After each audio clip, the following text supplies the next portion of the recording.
In John 4, Jesus has been talking to the Samaritan woman, and then when the disciples are coming back from getting food, he says to them, "Do not say there are yet 4 months, then comes the harvest. Look, I tell you, lift up your eyes and see that the fields are white," or leukos, "for harvest," the ESV translation.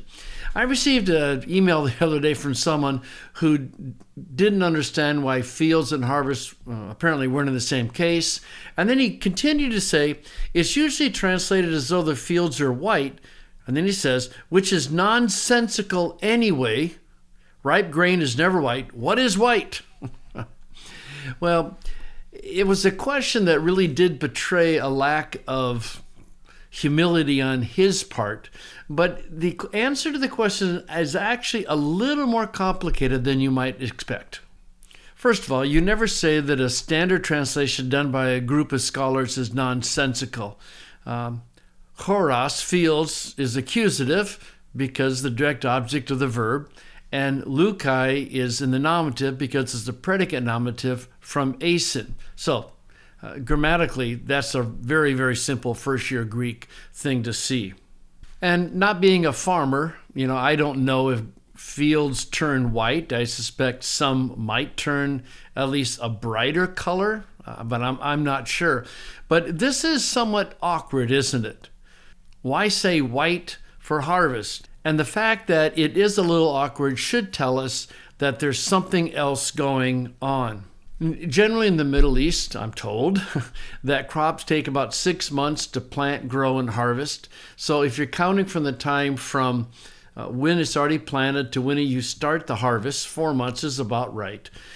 And some people have used this to try to figure out from the agrarian calendar when Jesus actually was in Samaria talking to this woman.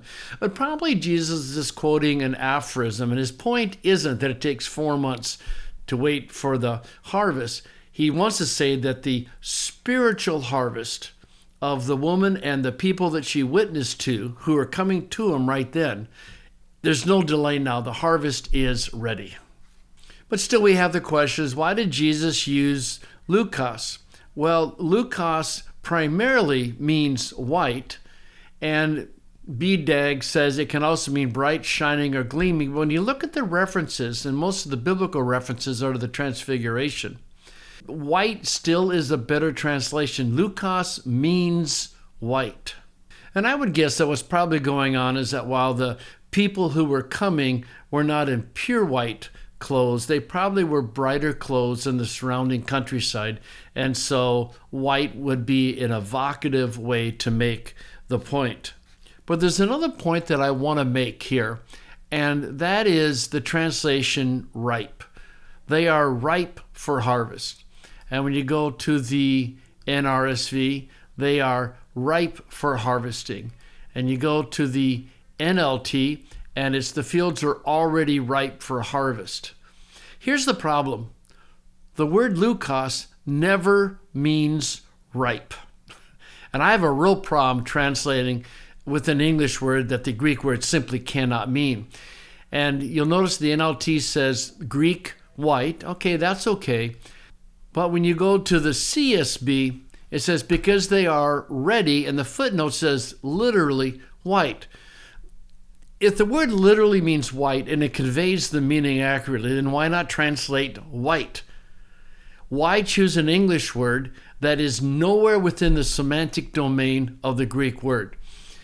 Well, see, and the problem by saying ripe is maybe at one level that's what Jesus means, but you lose the whole original setting of these people coming with their lighter colored clothes and helping the disciples see that he's not talking about a harvest of barley, he's talking about a harvest of people.